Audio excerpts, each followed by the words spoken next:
1200 कोटींचा मंजूर झाला, त्यापैकी 813 कोटी सर्वाधिक नांदेडला मिळाला. प्रशासनाचा दावा असा आहे की जो पीक कापणी प्रयोग आहे तो यशस्वीपणे राबवला, त्यामुळे इतका मोठ्या प्रमाणामध्ये नांदेडला विमा मिळाला. शेवटी तुम्हाला माहिती आहे की आपल्याला आता सध्या पूर्वीचे ट्रिगर्स होते, आता त्या ट्रिगर्स आपण आता पूर्वीच्या आणि आता आपण ते कमी केलेले आहेत. आणि निश्चित प्रकारे ज्याचं नुकसान झालं त्याला पीक विम्याचे मिळाले. नांदेडमध्ये पीक कापणी प्रयोगामध्ये या राज्यामध्ये मागच्या ह्याच्यामध्ये पूर परिस्थितीच्या टायमाला सगळ्यात जास्त नुकसान या राज्यामध्ये नांदेड जिल्ह्यात झालं होतं. आणि त्यामुळे निश्चित प्रकारे नांदेड जिल्ह्याला त्यामुळे शेतकऱ्यांना पीक विमा मिळणं साहजिकच होतं.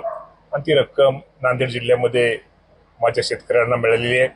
अजूनही इतर जिल्ह्यामध्ये सुद्धा काय जिथं रक्कम मिळाली नाही आणि काही ठिकाणी आकडे आम्ही परत त्यांना फेर अजून चौकशी करा, त्यातनं काय शेतकरी राहिले असतील इतर जिल्ह्यामध्ये, कारण का प्रत्येक जण आता नांदेडचाच उदाहरण दिलं जातंय. तिकडं इतर ठिकाणी पण नुकसान झाले, पण शेवटी आपल्याला माहिती आहे की 50% सॅटेलाइटचा जो केंद्राचा विषय हा विषय आणि 50% ते आपल्या पीक कापणीचा, यामध्ये जे नुकसान जास्त झालं असेल किंवा नुकसान कमी झालं ह्यातनं अंदाज येतो.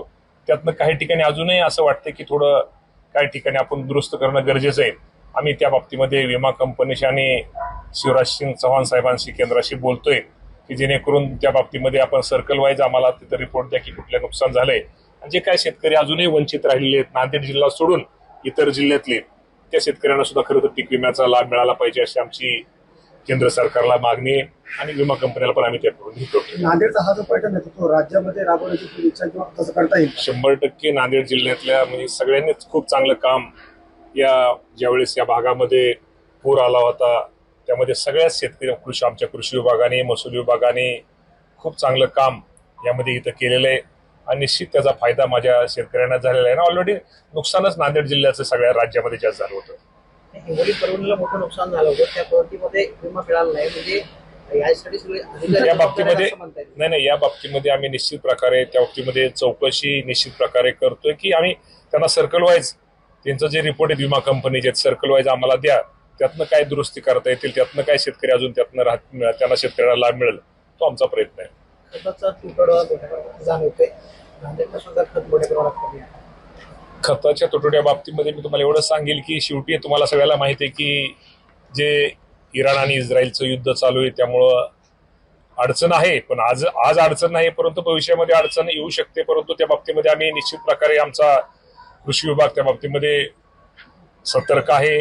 आम्हाला आपल्याला केंद्राने जे आवंटन मंजूर केलेलं आहे, आता आपण पहिला ह्याच्यामध्ये जर आपल्याला माल आलेला आहे आपण त्या बाबतीमध्ये अजूनही त्या आवंटनात बाकीचे दुसरा जे आपल्याला येणं गरजेचं येणं जे आपली सरकारच्या बाबतीत आवंटन मंजूर येणार आहे त्या बाबतीमध्ये आपण आशावादी आहोत की आपल्याला निश्चित प्रकारे खताच्या बाबतीत तूट भासणार नाही.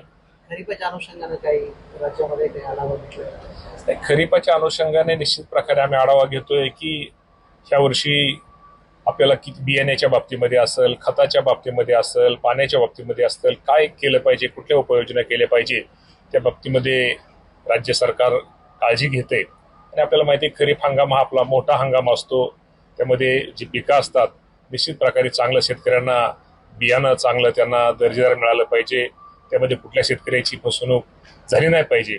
आणि त्या बाबतीत आम्ही असा करतो की एल निनोमुळे आपल्याला पाहते की ह्या वर्षी पाऊस थोडा कमी पडतोय असा हवामान विभागाचा अंदाज आहे. त्यामुळे दुबार पेरणीला जरी उद्या बियाण्याची गरज लागली तेही आपण तयारी करतोय. पीक कर्जाच्या बाबतीमध्ये शेतकऱ्यांचा अनुभव असा खूप टाळाटाळ केली जाते, बँकांकडून खूप सतवलं जातं, म्हणजे वेळेत पीक कर्ज मिळत नाहीये. जसं पेरणीचा हंगाम आला असं पीक कर्जाच्या बाबतीमध्ये असं जर कोणी चुकीचं, मला वाटतं सहकारी बँक तर पीक कर्जाच्या बाबतीमध्ये नंबर 1लाच असते आणि त्या बाबतीत आपण राष्ट्रीयकृत बँकेच्या बाबतीत असं जर कोणी शेतकऱ्याच्या बाबतीमध्ये जर पीक कर्ज द्यायला जर टाळटाळ करत असेल तर नक्की त्याच्यावरती आम्ही कारवाई करू. योगेंद्र पवार असं म्हटले की राष्ट्रवादी विरुद्ध राष्ट्रवादी येऊ नये.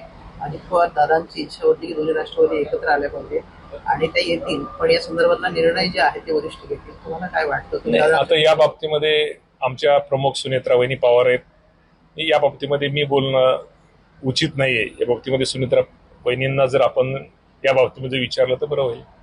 तुम्हाला वैयक्तिक काय वाटतं? माझं वैयक्तिक वाटण्यापेक्षा शेवटी ह्या ज्या गोष्टी त्या प्रमुखाने गोष्टी बोलणं गरजेचं आहे. आमच्या लेवलच्या गोष्टी आम्ही बोलणं बरोबर आहे. वरिष्ठांच्या लेवलच्या वरिष्ठांच्या निर्णयात जो असतो तो वरिष्ठांचा निर्णय असतो.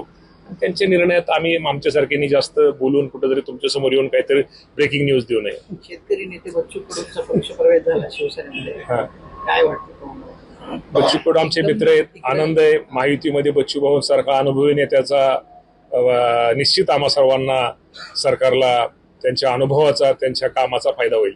त्यांच्यावर कारवाई होणार होती म्हणून ते तिकडे शिंदेकडे गेले असे की भाजपच्या आमदारांनी म्हटलं. बच्चू भाऊ कुठलीही कारवाई नव्हती. बच्चू भाऊ हे एक वेगळे लीडर आहेत, डॅशिंग लीडर आहेत. त्यामुळे बच्चू भाऊ हा बच्चू भाऊच आहेत आणि ते आमचे मित्र आहेत.